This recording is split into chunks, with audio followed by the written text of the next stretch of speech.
Social media is dead. There's no social anymore. It's consumption.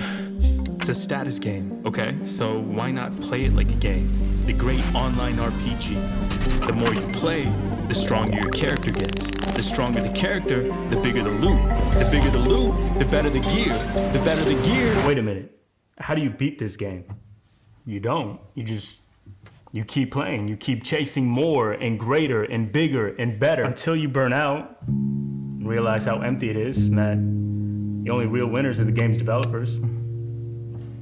That's grim. Maybe there's a better way. Everybody can be great because everybody can serve. It's a MLK quote. But if you create to serve others, to educate, to entertain, to encourage somebody in a dark place to not give up, maybe that's how you win.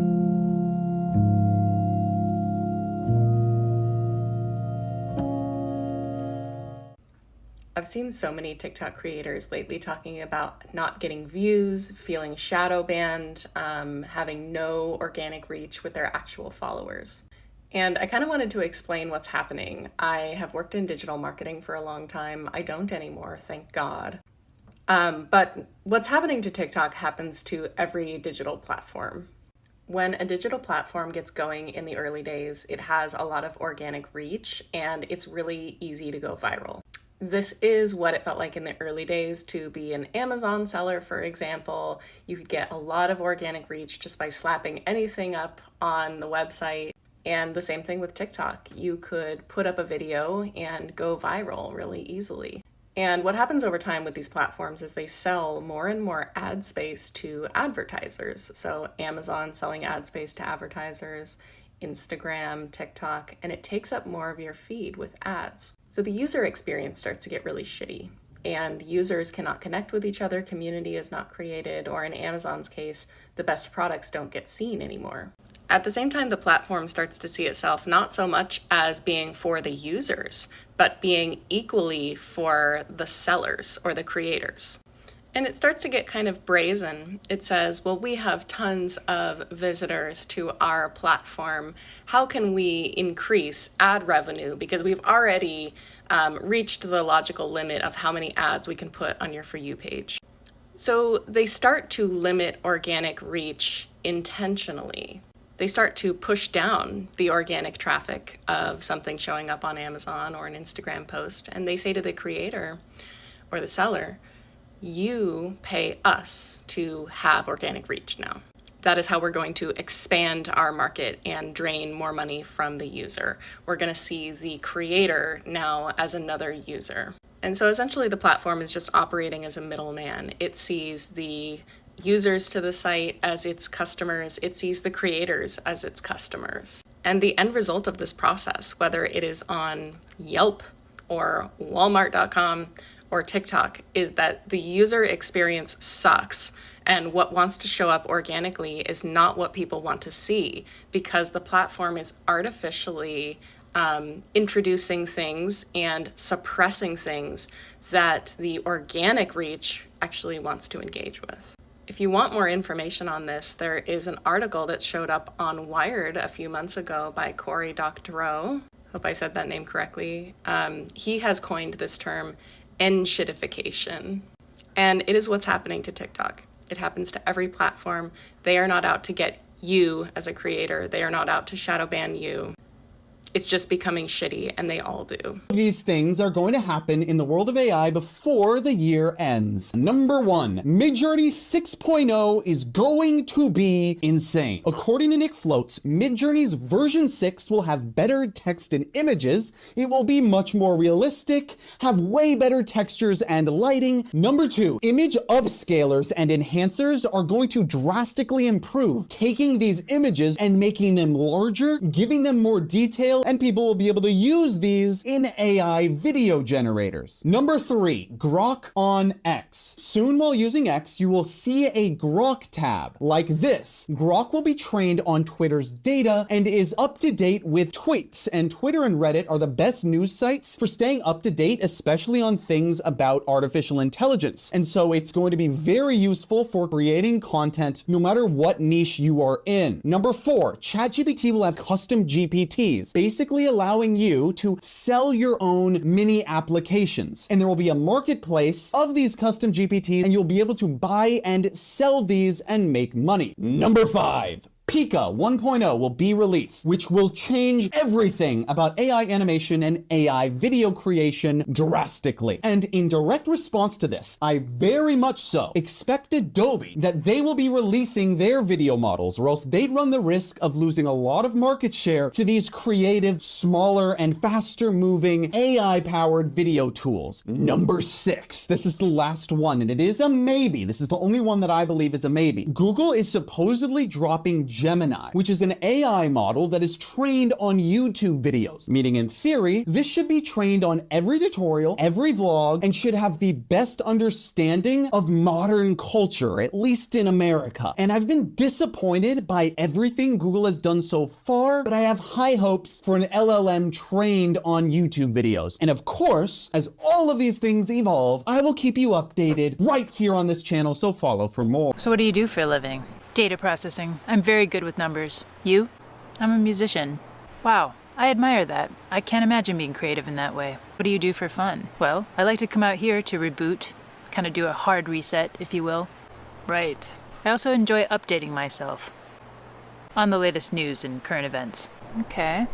Well, the menu looks really good. What are you gonna get? Oh, I actually can't eat or drink anything. Really? I'm on a cleanse. Well, do you want to do something after this? Honestly, I'm operating on pretty low battery. I think I might need to go and recharge after this. Maybe you're coming down with a virus. Do you ever get viruses? I do have all the necessary firewalls in place to protect myself, but there are always nasty bugs going around. Look, I just have to ask you something, and I hope I'm not being rude, but are you human? Why would you ask me that? Oh, I'm just getting some, weird cues from you. This is a lot to process. You know what? I shouldn't have even asked you. I'm sorry. I think I need to go power down for a while. Of course. I'll talk to you later. Goodbye. Hey. No, it did not go well. It was another one, can you believe it? I could tell right away. Humans are just so boring. Google's DeepMind just announced 800 years of human research with a new AI project. That's right, this is called the GNOME project, and it's a major breakthrough for materials science. They use this data set to generate 2.2 million new compounds. Those are new things to human beings that we have not discovered yet. What exactly does that mean? Materials science really is the combination of things that happen in the real world. How do we make things like plastics? How do we mix metals to make them stronger? All of these things are ways that we create new materials as humans. There's a lot of practical applications here. Lithium-ion batteries, which powers our phones, those things could get way more powerful based on some of these compounds. Clean energy, solar energy, that's another big possibility. Some of these materials might even be helpful in environmental cleanup. Like, how do we pick up pollutants? How do we absorb them? How do we store them? At times, AI is incredibly overhyped. This feels like real crazy science. These are the advances we were promised. Now, until we see these materials in action, we don't know, but 400,000 possible stable materials is a really remarkable achievement. And when you think about 800 years of human work being done in a pretty short amount of time, this is the kind of thing that's going to change the world. The broader question is going to be, what happens when 10% of existing jobs now definitively can be done better by some large language model or other variant of AI. And are we going to have to re-examine how we educate our kids and what jobs are going to be available? And the truth of the matter is that during my presidency, there was, I think, a little bit of naivete where people would say, the answer to lifting people out of poverty and making sure they have high enough wages is we're going to retrain them and we're going to educate them and they should all become coders because that's the future. Well, if AI is coding better than all but the very best coders, if ChatGPT can generate a research memo better than the third, fourth year associate, maybe not the partner, who's got a particular expertise or judgment, now what are you telling young people coming up? And I think we're going to have to start having conversations about how do we pay those jobs that can't be done by AI? How do we pay those better? Healthcare, nursing, teaching, childcare, art, things that are really important to our lives, but maybe commercially, historically, have not paid as well. Are we going to have to think about the length of the work week and how we share jobs? Are we going to have to think about the fact that more people choose to operate like independent contractors, but where are they getting their health care from and where are they getting their retirement from, right? Those are the kinds of conversations that I think we're going to have to start having to deal with. And that's why I'm glad that the President Biden's EO begins that conversation. The reason there's so much conflict in the world right now is because an entire way of understanding life and reality is over. But not everybody has woken up to that fact. And some people with power and position and nuclear weapons and the ear of the media and all these different things are still desperately holding on to a way of understanding life that's based on separation, on false differences, on religious bigotry, on racial hatred, all of these things. It's all over. The technology has completely undermined the idea that anybody, anywhere on the planet is different from me. In just a moment, a person can communicate with any culture anywhere.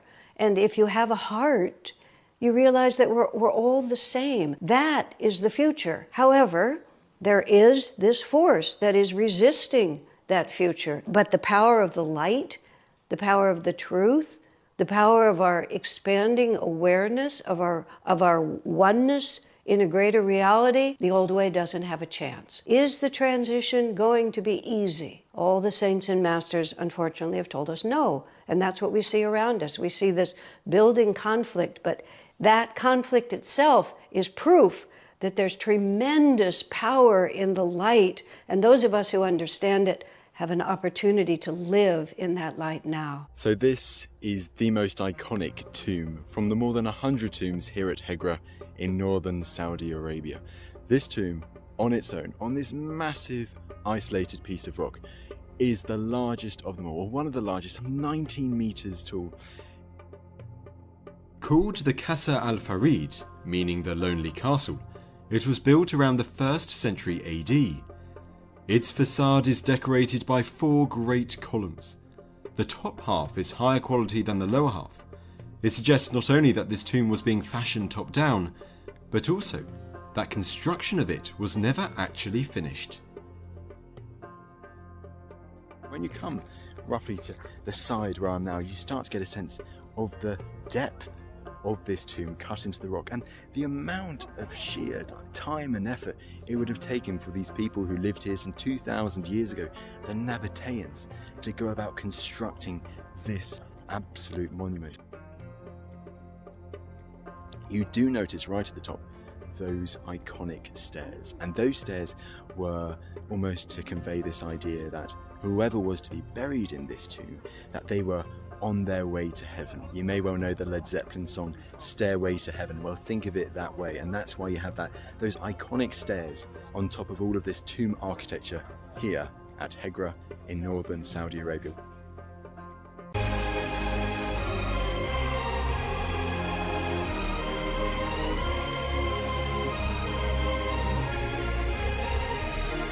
This is just a quick PSA while you're scrolling social media to say that you don't get rich by being an influencer. You have to be rich to become an influencer. Like, we should be teaching social media literacy in school, and there should be an entire semester on the economics of the influencer industry, because it's pretty much all smoke and mirrors and gaslighting. And with as many children who aspire to be influencers now, like, the least we owe them is some level of transparency. So anyway, take it from someone who has worked in digital media for her entire career, most of that being social media, and has worked with countless influencers. The number of influencers who live extremely lucrative and glamorous lifestyles who earn that exclusively through being influencers is almost zero. And even of the ones who managed to do it, most of them came from a lot of wealth anyway, because you have to basically demonstrate that lucrative lifestyle before someone will pay you to show it off. Most of the brand deals that influencers are being paid to do on apps like this actually don't pay very much, and oftentimes are paid in the form of gifting. And even someone who is consistently doing advertisements that pay a decent amount are usually just making enough to live a normal salary in a big city, not any kind of like jet-setting global celebrity lifestyle. The truth is that fake it till you make it is never more applicable than on the influencer economy, and most of what you're seeing are just rich kids who could afford to look like they were making a ton of money before they made a dime. Bye. Transition from friend follower internet to for you recommended internet is a shift that drastically changed the way that we interact with each other online, and I think it deserves a little bit more attention and analysis when we're talking about kind of the new digital landscape that we all exist in. The last great friend-based application that I can remember being like a huge hit is BeReal, and I think BeReal was such a hit because of its obviously addictive and fun concept, but also because I think it gave us a taste of a more antiquated form of social media that isn't based on collective reactions to viral conversations and memes, but instead focused on expanding relationships with people you know in real life, kind of to the online world. The early internet sense of togetherness despite distance was one of the things that was so attractive about the web around its conception, but it's something that we've definitely lost as we become consumers and creators of content rather than consumers and creators of updates. This shift has caused a major decrease in user-selected content. You probably use the follow or subscribe button a lot less frequently than you did if you were online in 2011. I think we've become a lot more passive in online content as algorithm-centric models of consumption take over pretty much every major social platform. And I do think this is interesting. We've given up a lot of agency in what our feeds look like. Of course, I'm the only one to blame for my For You page is a funny top comment, but it's not exactly true. I definitely scroll through a fair amount of content that I see without interacting with it or actively disliking it. I even hit not interested a lot. And while I didn't interact with every post of like a salad or a football game when I was on Instagram at 14, I didn't feel the same like bombardment of kind of out of my scene content as I see now. What I also think is interesting is that this combination of kind of the loss of agency over your feed and the obfuscation of how these algorithms actually work to general consumers has coincided with a decrease in computer literacy among younger generations. We're allowing companies to develop highly complex black boxes that we all admit kind of shape our everyday lives and discourse, but we have no idea how they work, and we're further getting alienated from the products that we kind of consume and let run our lives every day. I'm not saying that everybody needs to know like down to the detail how the TikTok algorithm functions, but kids don't even know how to like work a printer or send emails. And I think that this does represent a really interesting shift where we've kind of given up the battle a little bit. I think originally there was a lot of pushback kind of to internet platforms and algorithms serving your content because you feel like you're just being force-fed by these companies. And I do think that that is largely taken over without much pushback from the general public. So I'd love to see what you guys think about this. In super exciting tech news, a startup company has beat IBM in reaching the 1,000 qubit milestone. And if that sounds kind of meh to you, it basically means things are moving fast in the quantum computing world. A platform may be available for users as early as next year. Modern day computers use binary bits. There are two options, 1 and 0, and you can only have one at a time. Quantum computers use qubits and exist anywhere between 1 and 0 in a non-binary fluid state. So instead of a tedious series of trial and error, a quantum computer can calculate all options at once. Atom Computing, a startup company that began in Colorado, built the world's first nuclear spin qubit quantum computer from optically trapped neutral atoms, which is ridiculous sounding, but it means they used a different tactic than IBM. IBM uses superconducting qubits, which is challenging because it requires temperatures just above absolute zero. So, space. While Atom Computing uses an array of lasers, not as high maintenance. This doesn't mean that you can walk into a store next year and buy a quantum computer. The quantum state is delicate, short-lived, and even sensitive to noise. And quite frankly, 1,000 qubits isn't enough to do anything useful. The platform would only be able to do very basic functions, but it is still such an impressive milestone, even if IBM is releasing their own version in a few weeks. Here's a design niche that you'll thank me for bringing to your attention. It's called Frutiger Aero, the corporate tech aesthetic that dominated our screens from 2005 to 2013. Translucent surfaces, saturated colors, Frutiger Aero was the utopian future promised to us every time we booted up the family computer. This aesthetic utilized skeuomorphism, a technique that utilizes shadows, beveling, and textures to make images appear real and pop off the screen. A far cry from the flat user interfaces that we interact with today. But remember, Frutiger era is not to be confused with neighbouring aesthetics such as Y2K, which this Reddit post does a good job of explaining. Frutiger era is enjoying a resurgence at the moment, and I feel this is because its departure from our screens was premature. It's like that popular dish at a restaurant that they took off the menu for no apparent reason. Just bring it back. We want Frutiger era. Hey there, check this out. Scientists from Princeton University and the University of Washington have crafted an ultra-tiny camera, no bigger than a grain of salt. But don't let its size fool you, it's a game changer. Instead of normal lenses, they use something called a metasurface with tons of teeny tiny posts that work like magic antennas to capture light and create stunning, colorful pictures. And here's the best part. It doesn't need fancy lab lights. It works perfectly in regular lighting. This could revolutionize medical robots, supercharge robot vision, and even transform everyday surfaces into cameras. Science fiction? Nope, it's science fact, and it's happening now. My name is Olivia Colwine, and on behalf of the fossil fuel industries, I would like to say a huge thank you for all your support this bumper year. People like you have pumped billions of your hard-earned pounds into our gas and oil businesses. The cash from your pensions has helped us dig, drill, and destroy more of the planet than ever before. We've even managed to build a few little wind turbines to keep Greta and her chums happy. Cute. You see, every little drop from your precious nest egg adds up. So while the global temperature may go up a teensy-weensy degree or two, our profits are literally soaring. And that's all thanks to you. So to guarantee us all a warmer, snugglier future, please keep sending your pensions our way. You know the drill.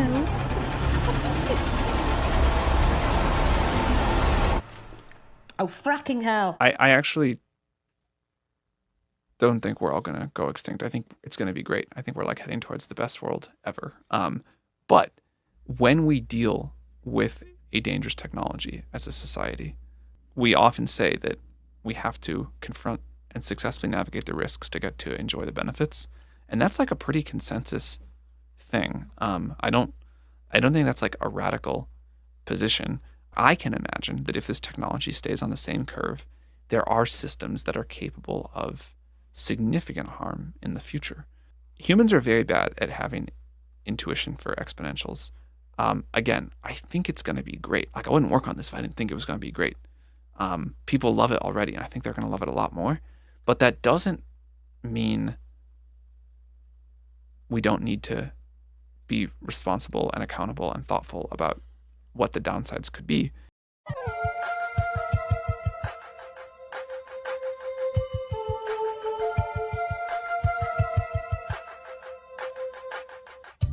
Why the hell do we work anyway? This woman has her first job out of college, and she went viral for being honest about how it feels having to go to work every day for the rest of your life. So is she just whining? Human history has seen many phases of work. Before we were an agrarian society, we were hunters and gatherers. Our work was largely about things that we now would say is the bottom of the Maslow's hierarchy: food, shelter. When we moved into agrarian society, people started having more specialized kinds of work. You might be the person in charge of dressing game. You might be the farmer. But often in communities, people still did communal work. So they might all get the game. They might all dress it. They might all take time to make wine. Not to mention, the women in agrarian communities had to also cook and take care of the house. Now, medieval farmers didn't work only 150 days a year. That's a myth. But their work was different than ours. They had many more feast days. They had many days they worked in communal labor.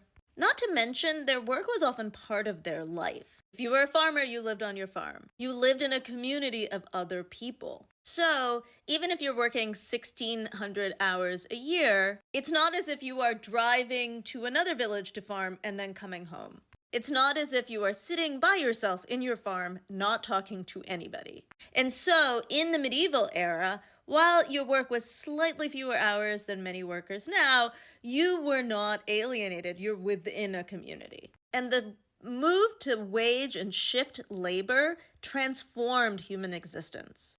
It meant that every hour cost dollars. It meant that everybody's life was basically cut into hours that you could earn money for the economy. But another really important shift after wage labor was the 20th century move from physical labor to intellectual labor. Now, certainly intellectual labor existed in the 19th century, but it became more and more important, particularly as computers and the internet came into being. And the thing about intellectual work is that you can't shut off your brain. So a lot of times people do labor that requires thinking, and then they have to get in a car and come home and keep thinking about it. Which makes me back to this woman. So in that huge crash course in work, you should notice we move further and further away from just covering Maslow's hierarchy. Certainly we need the money to eat and have a house, but our labor is not actually keeping the house or keeping the food happening. We're not farming, we are not hunting. We're also moving away from our community being also our place of work. We are not working towards our individual communal good. And finally, often our work comes home with us. Many, many people have jobs that you cannot stop thinking about, even if you want to. But the big difference this woman is feeling compared to prior generations is, in the last few years, we have seen how life isn't just about work. More than ever, we are questioning why we have to put in all of these hours, where the structure of society means that it's still very hard to get ahead. Basically, the system is rigged. And that's what she's bringing up in an honest way. And I think for those commenters on her comments who were from different generations and just said, hey, we just worked so hard, we didn't cry about it, I think you should applaud her. She is bringing up something important. Why do we work? Why do we do this? Is it making society better? Is there a better way to do this? Did you know that rice might be the reason why many Eastern countries are more cooperative than Western ones? In fact, there's actually a theory called the rice theory that says that countries that grow rice tend to be more interconnected and cooperative. And the sense of collectivism shows up when you survey people from the north versus the south. You see people in northern China are more likely to grow wheat compared to rice, and people in southern China are more likely to grow rice versus wheat. People in northern China are more likely to answer questions like Europeans and Americans, and people in the south are more likely to answer questions like Indians as well as Japanese. And many researchers believe that this is because farming rice paddies require collaboration from your neighbors as well as your village. And historically speaking, if you flood your rice paddy too early, you're going to piss off your neighbors. And rice paddies also require an irrigation system that falls on the village and not the individual. On the other hand, growing wheat doesn't require much collaboration at all, and one family can grow and harvest without the help of others. And in one of these surveys, a person was asked to draw his or her social circle. People in the north tend to represent themselves with a bigger circle compared to those in the south. And this was opposite in the south, where people tend to represent themselves with a smaller circle compared to their friends and family. And these differences could be a reflection of how we tend to see ourselves. You notice that all of the pictures of your great-grandparents had perfect skin?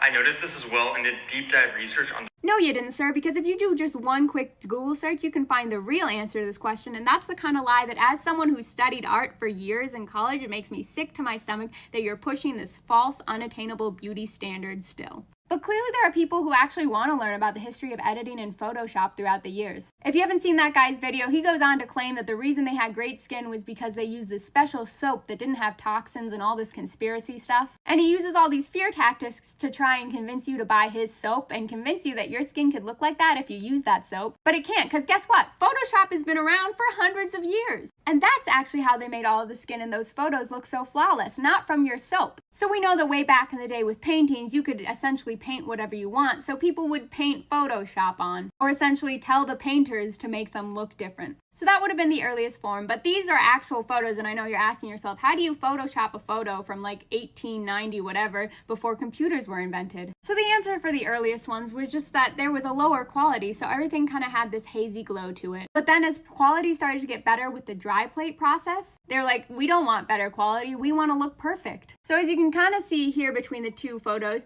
they would use pencils and other things like etching knives to kind of remove on the negatives, the spots, so that it would all come up blurry and hazy, which is what actually created the silky smooth effect of the skin, not these soaps he's trying to sell you. But it went beyond just blemishes and whatnot. They would actually Photoshop the shape of faces, like people do with Photoshop now, to make people appear skinnier. Or sometimes they would etch on entire pieces of clothing, because remember, back then people were like not used to the easy technology, so they could just like draw on a whole shirt. Or a lot of times, if you recognize this hazy sort of style, that's because they would just take the time to etch out all of the surroundings so it would become a solo portrait. So no, Photoshop and photo editing is not a new thing. People have wanted to change their appearance since the dawn of time, and it's creating a really toxic narrative to lie and pretend like that was ever at any point historically attainable. Shame on you, sir. No. Tell me why there are 3 autonomous robot dogs living at the NGV for the next 4 months. These dogs are programmed to create art, but apart from that, it's free reign. This is quote-unquote their apartment, and they have areas to play and rest in. Their names are Bonnie, Archer, and Basia, and is anyone else freaked the fuck out?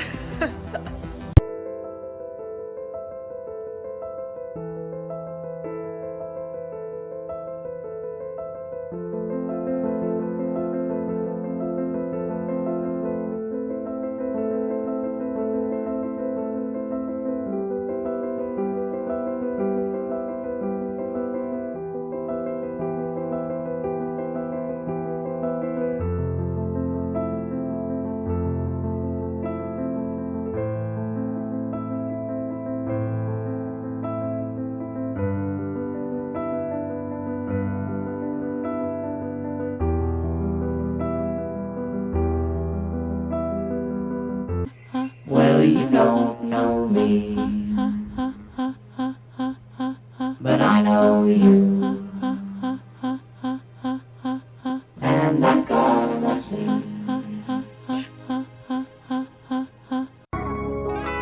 Ladies be so crazy. And lately I've been feeling free. Lately I've been feeling free, yeah. Lately I've been feeling that check, boy. Lately I've been feeling free, yeah. Mary, get them shackles off me.